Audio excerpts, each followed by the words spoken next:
Vamos agora ouvir a palavra de Deus. Vamos abrir nossas Bíblias ao livro de Provérbios, capítulo 11. Provérbios, capítulo 11, e vamos começar nossa leitura em versículo 1, e vamos ler até versículo 31. Provérbios, capítulo 11, começando nossa leitura em versículo 1.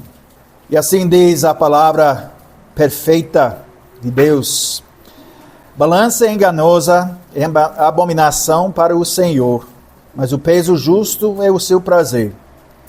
Em vindo a soberba sobrevém a desonra, mas com os humildes está a sabedoria. A integridade dos retos os guia, mas aos pérfidos a sua mesma falsidade os destrói. As riquezas de nada aproveitam no dia da ira, mas a justiça livra da morte. A justiça do íntegro endireita o seu caminho, mas pela sua impiedade cai o perverso. A justiça dos retos os livrará, mas na sua maldade os pérfidos serão apanhados. Morrendo o homem perverso, morre a sua esperança, e a expectação da iniquidade se desvanece. O justo é libertado da angústia, e o perverso a recebe em seu lugar. O ímpio com a boca destrói o próximo, mas os justos são libertados pelo conhecimento. No bem-estar dos justos exulta a cidade, e perecendo os perversos há júbilo. Pela bênção que os retos suscitam, a cidade se exalta, mas pela boca dos perversos é derribada. O que despreza o próximo é falta de senso, mas o homem prudente este se cala. O mexeriqueiro descobre o segredo, mas o fiel de espírito encobre. Não havendo sábia direção, cai o povo, mas na multidão de conselheiros há segurança. Quem fica por fiador de outrem sofrerá males, mas o que foge de o ser estará seguro. A mulher graciosa alcança honra, como os poderosos adquirem riqueza. O homem bondoso faz bem a si mesmo, mas o cruel a si mesmo se fere. O perverso recebe um salário ilusório, mas o que semeia a justiça terá recompensa verdadeira. Tão certo como a justiça conduz para a vida, assim o que segue o mal para a sua morte o faz.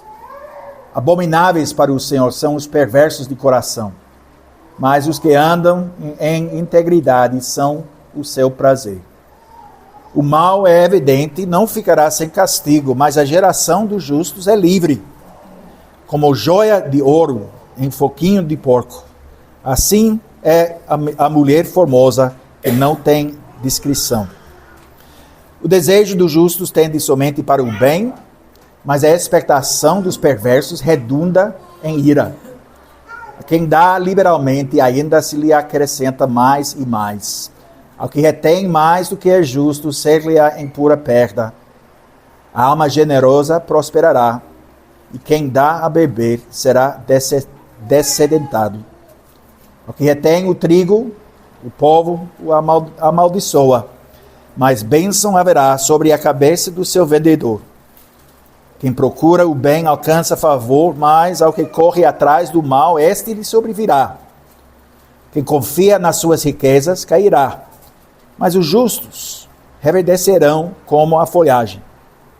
O que perturba a sua casa herda o vento, e o insensato é servo do sábio de coração.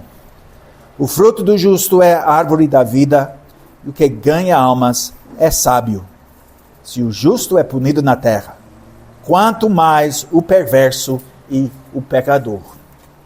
Até aqui a leitura da palavra de Deus. E o foco do sermão, da mensagem esta manhã, será os versículos 24 e 25. E vamos ler versículos 24 e 25 mais uma vez. Em versículo 24 e 25 de capítulo 11, a palavra de Deus diz: a quem dá liberalmente ainda se lhe acrescenta mais e mais. Ao que retém mais do que é justo, ser-lhe-á em pura perda. E, versículo 25, a alma generosa prosperará, e quem dá a beber será descedentado. Que Deus abençoe a leitura da palavra e também a pregação da santa palavra do nosso Deus. Amada congregação do nosso Senhor Jesus Cristo, amados irmãos, conforme a sabedoria popular, há 3 assuntos que seria melhor evitar em conversas educadas: a religião, a política e o dinheiro. São 3 coisas que nós evitamos falar, muitas vezes. E obviamente não obedecemos essa regra aqui. Nós falamos sobre a religião exclusivamente, como nos relacionamos com Deus, como somos chamados a viver na luz do relacionamento que nós temos com Ele e com o seu povo. Em nosso culto de adoração, em nossa vida devocional, na adoração que nós oferecemos em cada momento da nossa vida.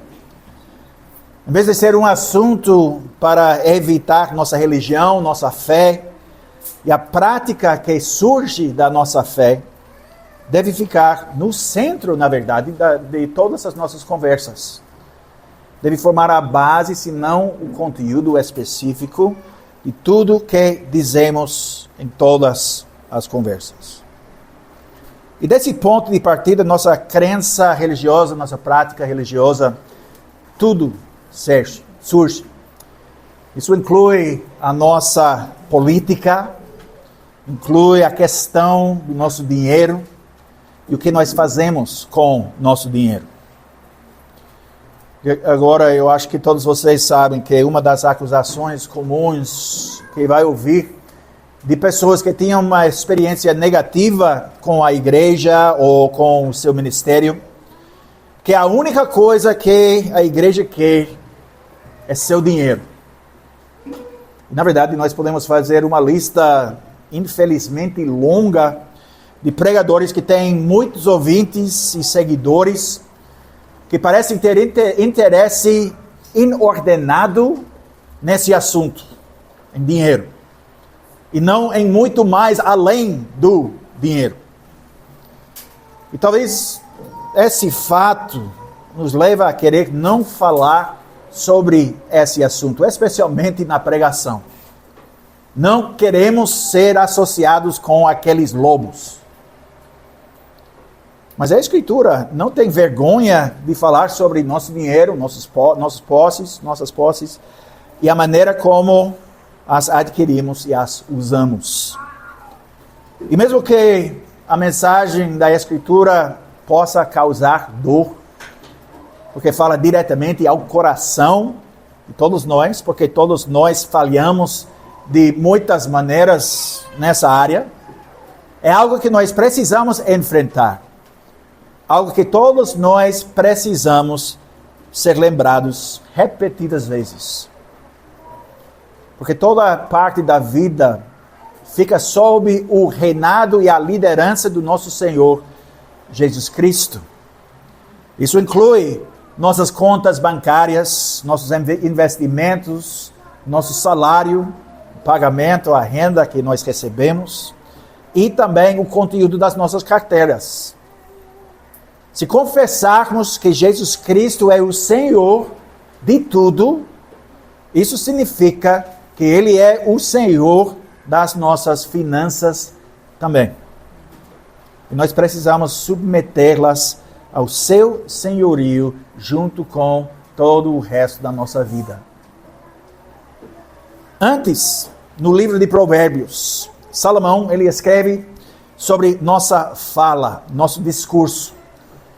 E os provérbios colocam uma grande ênfase na forma como nós usamos nossas palavras, como usamos nossas línguas. Nossas bocas precisam ser governadas por nossa submissão ao Criador. E agora, vendo o que os provérbios dizem sobre nossas finanças, nós vemos que os provérbios lidam com a questão de dinheiro, o que nós fazemos com o dinheiro da mesma maneira, com o mesmo tipo de destaque. Os provérbios sabemos que não nos dão tudo que nós precisamos saber, detalhes sobre como usar o dinheiro, etc. Mas nos dão princípios sábios que somos chamados a seguir na sabedoria que Deus nos dá. E da mesma forma, não há diretrizes exatas de gerenciamento de dinheiro nos provérbios.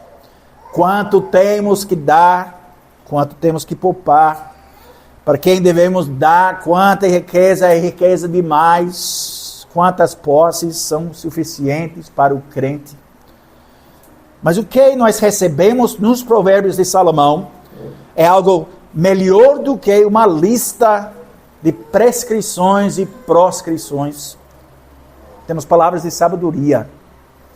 Palavras de sabedoria dadas pelo Espírito Santo que nos dão direção real, compreensão real, entendimento real de como devemos viver como mordomos das bênçãos financeiras e materiais que nosso Criador nos confiou. E agora, na nossa leitura, vocês já ouviram que ouvimos muitas coisas sobre como devemos lidar com nosso dinheiro. Nesse capítulo, Provérbios 11. 7 coisas. As riquezas não aproveitam no dia da ira, mas a justiça livra da morte. Segunda coisa, quando os ímpios morrerem, sua esperança perecerá e a expectativa de riqueza também perecerá. Em terceiro ponto, os ímpios ganham salários enganosos, mas aquele que semeia a justiça recebe uma recompensa segura. Em quarto lugar, um dá livremente, mas cresce ainda mais rico, outro retém o que ele deveria dar e só sofre. Quinto lugar, a alma generosa prosperará e quem dá a beber será dessedentado. Em sexto lugar, o povo amaldiçoa aquele que retém o trigo, mas uma bênção está na cabeça daquele que o vende. E finalmente, quem confia em suas riquezas cairá, mas os justos florescerão como uma folha verde. E agora, no Pentecostes, o Senhor derramou o seu Espírito Santo sobre a sua igreja, seu povo. E agora, Ele exige que usemos a sabedoria que nos foi dado pelo Espírito Santo para administrar corretamente nossas posses e nossas finanças. Então, a primeira coisa que os provérbios fazem é colocar nossa riqueza em sua devida perspectiva. Nosso mundo, nossa sociedade é construída em riqueza, em dinheiro. Em ganhar dinheiro, em aprender como mantê-lo e gastar. A economia mundial parece basear-se em nada mais do que a violação constante do 10º mandamento. Desde a infância, nós somos encorajados a cobiçar, desejar coisas que somos levados a acreditar que nos farão felizes, vão nos dar a felicidade. Coisas que nos dizem que darão sentido e propósito às nossas vidas. Coisas que nos asseguram que realmente nos satisfarão. A filosofia mundana, ligada a esse mundo, a filosofia que tem seus olhos firmemente fixados nessa vida, nas coisas terrenas, não pode levar a nada mais.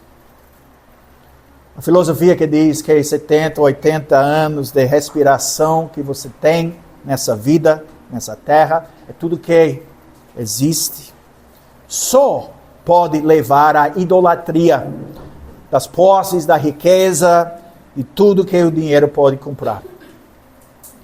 E dada essa cosmovisão materialista, uma cosmovisão que diz que nós somos produtos de acaso, um processo aleatório, que nada neste mundo tem causa real, o propósito real. A única escolha racional, verdadeiramente racional, é tentar extrair o máximo possível dessa vida, sem levar em conta as consequências, sem levar em conta a eternidade. Porque na maneira materialista de pensar é um conceito sem sentido de qualquer maneira. Mas os provérbios e na verdade toda a palavra de Deus nos agarram, nos sacudam para fora da estultícia e estupidez que vem da assim chamada sabedoria desse mundo. Os provérbios levantam-nos da lama dessa terra e erguem os olhos para os céus. O que nós vemos? Nós vemos que essa vida não é tudo o que existe. Que ganhar dinheiro e gastar dinheiro não é o fim de tudo que o mundo pensa que é. E nós recebemos nos provérbios uma perspectiva celestial. A visão de Deus da realidade. Nós, como o povo de Deus, nós estamos no mundo. Não há como fugir desse fato, mas somos chamados a não ser do mundo. Nós somos estrangeiros de uma certa forma nesse mundo. E nós precisamos viver como estrangeiros, como cidadãos do outro reino maior, um reino que é mais real, mais sólido, mais duradouro do que qualquer coisa que esse mundo tem para oferecer. E a visão da eternidade, essa visão celestial, nos diz que nem tudo é como parece. As riquezas não lucrarão no dia da ira. Nenhuma quantidade da riqueza nos libertará do julgamento que virá sobre esse mundo. Nenhuma quantidade de dinheiro, nenhuma quantidade de segurança financeira vai fornecer a segurança espiritual que realmente precisamos mais do que qualquer outra coisa. O que vai nos libertar é a justiça que vem pela fé. Somente a justiça livrará da morte. E somente a justiça de Cristo, que se torna nossa justiça quando confiamos nele para nossa salvação, e não no material desse mundo físico. Somente isso é suficiente para nos salvar por toda a eternidade. Quando o ímpio morre, irmãos, sua esperança perecerá e a expectativa da riqueza também perecerá. O homem mau colocou a sua esperança em coisas que não merecem sua confiança. O homem perverso confia em seus investimentos, em seu trabalho de alto salário, em sua poupança. Os provérbios nos dizem que todas essas coisas são boas. Não podemos dizer uma outra coisa. Todas as coisas são boas. E quando nós vemos essas coisas da perspectiva correta, são uma bênção para os justos. Mas a diferença surge quando essas coisas se tornam o objeto da nossa confiança, a base da nossa esperança.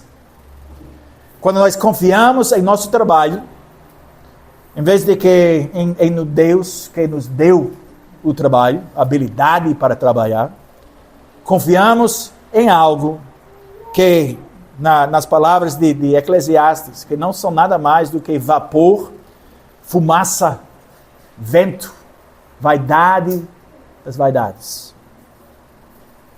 Mas quando nós confiamos no dinheiro que temos no banco, em vez de confiar naquele que nos deu os meios para ganhar o dinheiro que nós temos, a capacidade de administrar, nós estamos confiando em algo que não é digno da nossa confiança. Agora, os ímpios esperam nas coisas desse mundo. O ímpio não olha para o Criador e doador de todas as coisas, mas olha para as próprias coisas. Quando ele perece, sua esperança perece junto com ele, porque não era nada. Ele pode ficar ansioso para conseguir mais, para ganhar mais, para se aposentar com uma grande conta bancária, capacidade de viajar, descansar, aproveitar o sol em algumas das praias mais bonitas no mundo.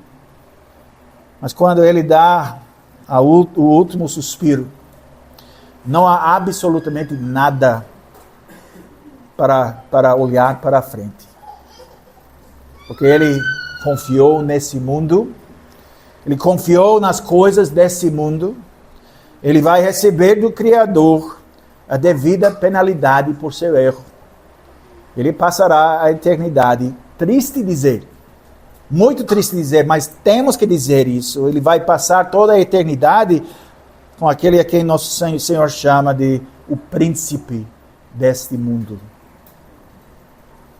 Irmãos, uma perspectiva eterna. Essa é a primeira coisa de que nós precisamos. Nós precisamos ver nossas posses em sua luz apropriada, na luz da palavra de Deus. E a palavra de Deus nos diz que precisamos depositar nossos tesouros no céu, não aqui na terra, onde a ferrugem e a traça destroem. Porque onde está o nosso tesouro, aí nosso coração também estará. Se o seu tesouro fica aqui na terra, se você está confiando em coisas terrenas em vez em Deus, o Deus no céu, seu coração será focado nesse mundo. Mas se o seu tesouro fica no céu, você está começando o seu relacionamento com o dinheiro e com as posses no ponto de partida certo.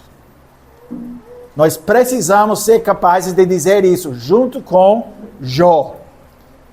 Quando tudo que ele tinha foi tirado dele, ele disse essas palavras: nu saí do ventre da minha mãe, nu voltarei. O Senhor o deu e o Senhor o tirou. Bendito seja o nome do Senhor. Jó capítulo 1, versículo 21. Jó tinha essa perspectiva eterna, a perspectiva celestial, podemos dizer. Ele sabia que não seria capaz de levar as posses e o dinheiro e todo o resto consigo quando a vida chegou ao fim. Ele sabia que o objetivo final em tudo era o louvor do santo nome de Deus. Então, irmãos, esse é nosso ponto de partida. Nossos tesouros terrenos são temporários. Não se beneficiarão de modo algum para alcançar a vida eterna. E foram confiados a nós por um tempo limitado. Mas agora temos que pensar e temos que fazer essa pergunta: onde tudo isso nos deixa? Para onde nós vamos daqui? Os provérbios falam sobre a obrigação que vem de ter riqueza e posses. Ser generoso com aqueles que estão em necessidade não é uma opção, é um requisito. E um dos maiores princípios que os provérbios têm a nos ensinar é que devemos ser generosos com o nosso dinheiro. Nossa riqueza não é, na verdade, nossa. E nós precisamos tratá-la como tal. Nós somos chamados a trabalhar arduamente com toda a nossa força, e não para que experimentamos sucesso, como se o sucesso material fosse, de alguma forma, o objetivo do nosso trabalho. Não. O preguiçoso morre desejando porque as suas mãos recusam trabalhar. O cobiçoso cobiça todo o dia, mas o justo dê e nada retém. Provérbios 21, 25 e 26. E nós somos chamados a dar, e dar generosamente. O generoso será abençoado porque dá do seu pão ao pobre. Provérbios 22, versículo 9. O que despreza ao seu vizinho peca, mas o que se compadece dos pobres é feliz. Provérbios 14, versículo 21. Nosso Senhor Jesus Cristo, ele disse exatamente a mesma coisa. É mais abençoado dar do que receber. E esse mandamento é ecoado também pelo apóstolo Paulo. Ele deu a Timóteo essas instruções como presbítero da igreja. 1 Timóteo capítulo 6, versículo 17. Exorta aos ricos do presente século que não sejam orgulhosos, nem depositem a sua esperança na instabilidade da riqueza, mas em Deus, que tudo nos proporciona ricamente para nosso aprazimento. Então, Timóteo, ele deveria exortar-nos. E a palavra de Deus nos exorta hoje, nas palavras seguintes de Paulo, escrito para Timóteo, que pratiquem o bem, sejam ricos de boas obras, generosos em dar e prontos a repartir, que acumulem para si mesmos tesouros, sólido fundamento para o futuro, a fim de se apoderarem da verdadeira vida. Quando suas mãos estão tão agarradas ao seu dinheiro, às suas posses, você não será capaz de se apossar de qualquer outra coisa. E a coisa mais importante que precisamos tomar é a verdadeira vida, nas palavras do apóstolo Paulo. E essa vida, o que é essa vida? Essa vida é encontrada em nosso Deus. Essa vida é encontrada no nosso Senhor e Salvador Jesus Cristo. E a parábola do semeador nos mostra exatamente o que pode impedir a santa palavra de Deus de crescer e prosperar na nossa vida. O engano das riquezas. Quando são usadas, as riquezas são usadas erroneamente. Quando se torna o mestre na nossa vida, em vez de um servo. Quando as riquezas se tornam os deuses funcionais, no lugar do único Deus verdadeiro. Quando nos tornamos mesquinhos para ajudar os outros, porque nós estamos tão preocupados com nossa segurança pessoal. Quando ganhar dinheiro se torna a coisa mais importante em nossa vida. Mais importante até do que viver uma vida de amor para com nosso Deus e nosso próximo. Nossas riquezas são uma armadilha, um enganador, uma ferramenta, na verdade, de Satanás para nos conduzir ao caminho ou desviar do caminho da retidão, o caminho da sabedoria, e direto para o caminho da loucura, que leva ao túmulo. A riqueza, irmãos, é uma bênção de Deus. Deus não prefere os pobres aos ricos. Ele não tem amor especial por aqueles que vivem na pobreza. Ele não tem preferência especial por aqueles que são ricos, como a teologia da libertação diz, que ele tem preferência para com os pobres. Mas os provérbios nos dizem que a riqueza pode ser uma coisa boa. A riqueza dos ricos, os provérbios dizem, é sua fortaleza. A pobreza dos pobres é sua ruína. Capítulo 10, versículo 15. A riqueza tem resultados práticos, traz muitos amigos, mas os pobres ficam sem amigos. Capítulo 19, versículo 4.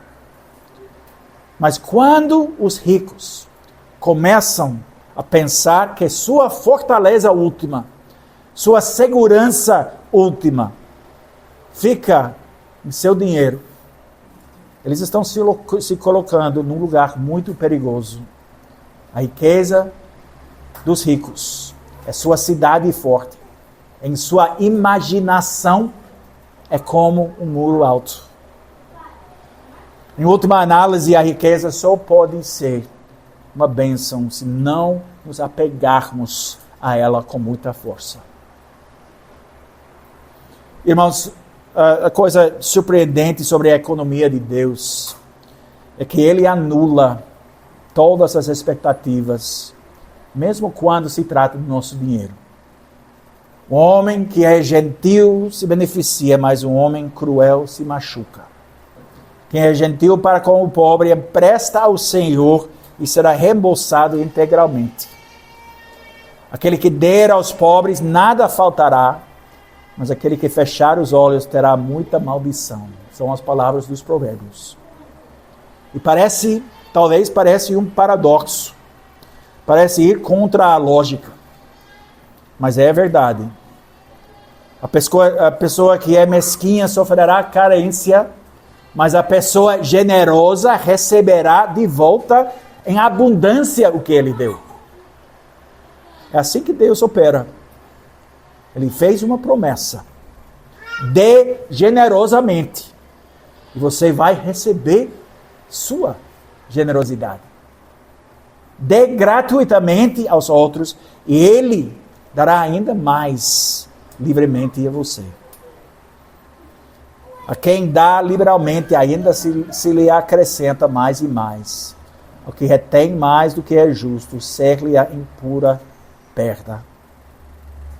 Então essas são as palavras do nosso texto. Dar liberalmente aqui é espalhar.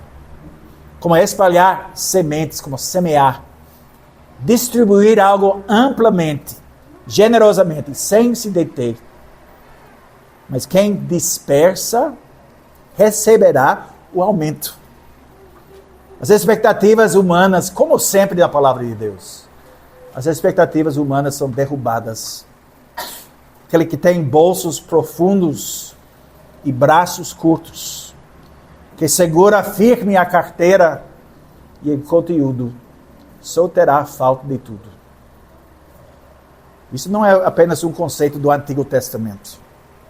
O apóstolo Paulo faz o mesmo ponto muito poderosamente em 2 Coríntios capítulo 9.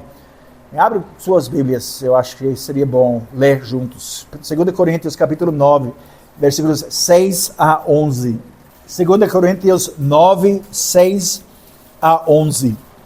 Então o apóstolo Paulo ele faz o mesmo ponto que nós encontramos repetidas vezes no Antigo Testamento, que mostra que também é uma coisa do Novo. 2 Coríntios 9, começando em versículo 6. E isto afirmo, aquele que semeia pouco, pouco também se fará. E o que semeia com fartura, com abundância também se fará. Cada um contribua segundo tiver propósito no coração. Não com tristeza ou por necessidade, porque Deus ama a quem dá com alegria.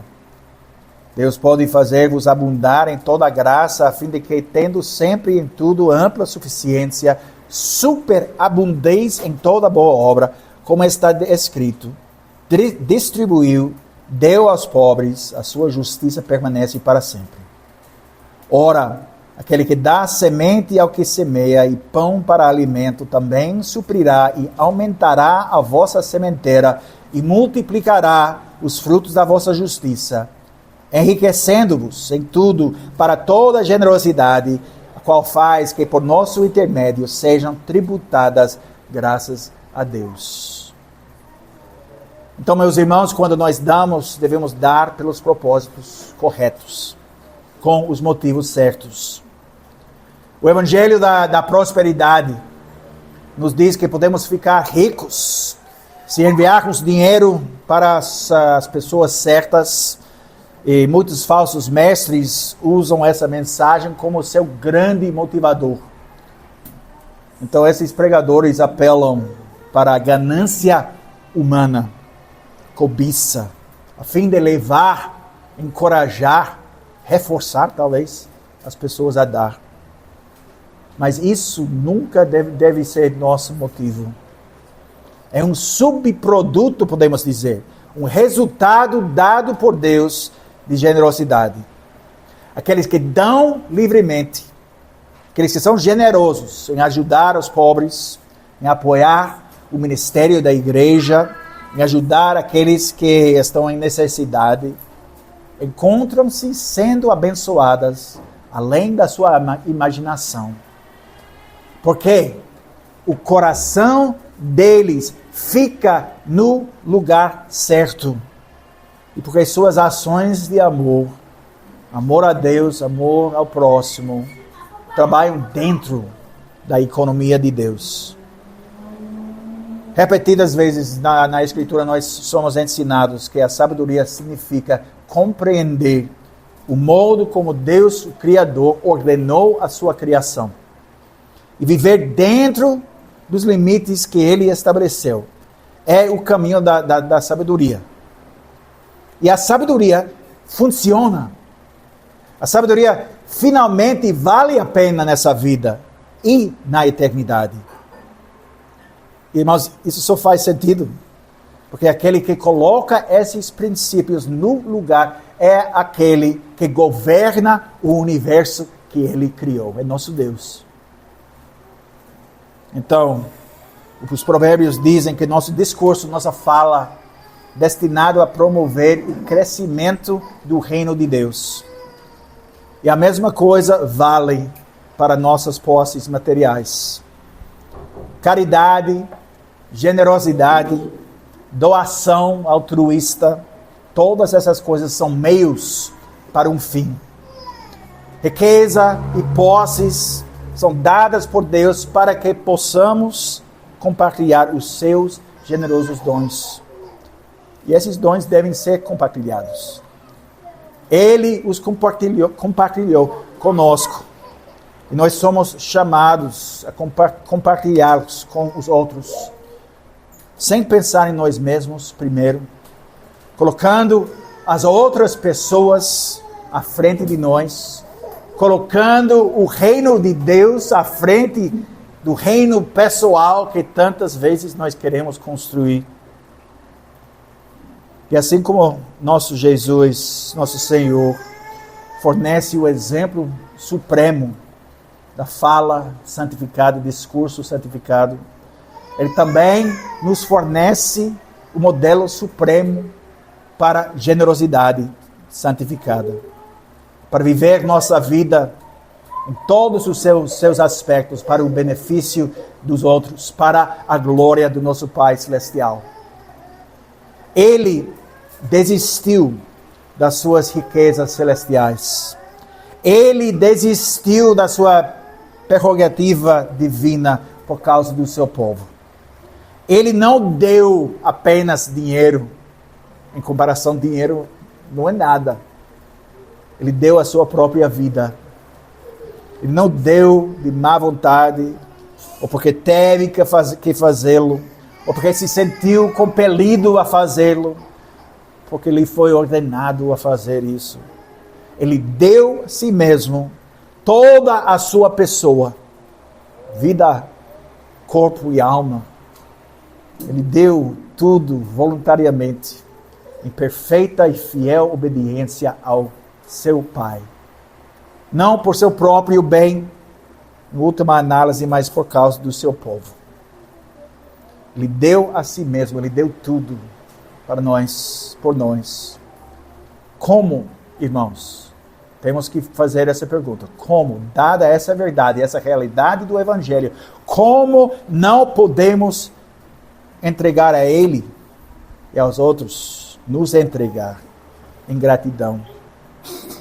Depois de ter recebido tantos dons, tantas bênçãos abundantes dele, como poderíamos querer ser mesquinhos com os outros, com a obra do seu reino, com o seu povo? E ele recebeu, nosso Senhor, nós sabemos, ele recebeu a sua recompensa pelas coisas que ele deu. Ele se entregou por seu povo e ele recebeu um povo como recompensa. Ele deu a sua vida e recebeu a coroa da glória e sua cadeira à direita do Pai Celestial.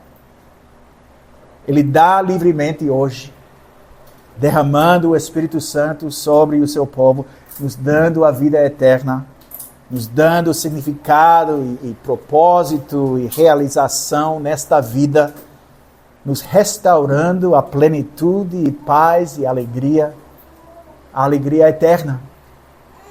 nenhuma propriedade terrena, nenhuma conta bancária, quão grande que seja, nenhuma garantia financeira, nenhum trabalho bem remunerado, jamais fez isso por ninguém. Nenhuma pilha de notas de R$100 poderia tomar o lugar de estar unido pela fé com aquele que levou a ira de Deus sobre si para nos dar a vida. Nenhuma segurança terrena que durará 7 ou 8, talvez, décadas, talvez 9 ou 10, pode se comparar à segurança celestial de pertencer a Cristo e viver uma vida de gratidão a Ele. Meus irmãos, dê livremente. Não com o objetivo de ficar mais rico, de receber em troca, mas porque você já ficou rico. Use sua riqueza para os propósitos de Deus, para trazer bênçãos aos outros. Ele deu a você a maior bênção que nós podemos imaginar. E bênçãos ainda maiores aguardam aqueles que o amam e vivem esse amor na maneira como vivem. Ele deu livremente. Ele dá livremente. Ele deu tudo aos pobres. Nós. Sua justiça permanece para sempre. Amém. Amém.